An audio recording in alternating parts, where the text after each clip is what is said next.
Back in 2005, we were looking for a recreation property.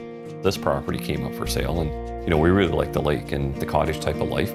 We kept coming up here on the weekends, and what I would do is I get up early in the morning and go work and build things, and it just kind of progressed from there. I still have my day job, but this was more of an outdoor type of thing. We were trying to find out a way to create something that a lot of people would recognize as a crafted type of product. Everybody was creating these cabins based on square cants that were being screwed together. They weren't made from a tongue and groove and a molded type of timber.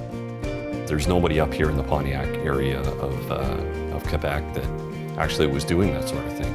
And what we wanted something that was new, that was better, and that would allow somebody to create something that that was feasible to be able to work with and actually put the thing together themselves as a kit.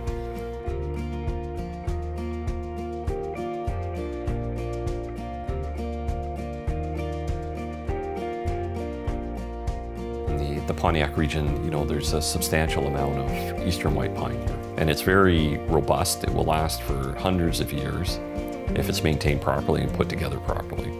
We've got this unbelievable amount of product here, and we've got the skill, and we've got the passion. It's just a matter of having the right tools to do the job. The Norwood Moulder was definitely at the top of the list, and it's not super expensive, but it's got quality as well. We were looking for a company that would definitely back up their product and that had been around for a while.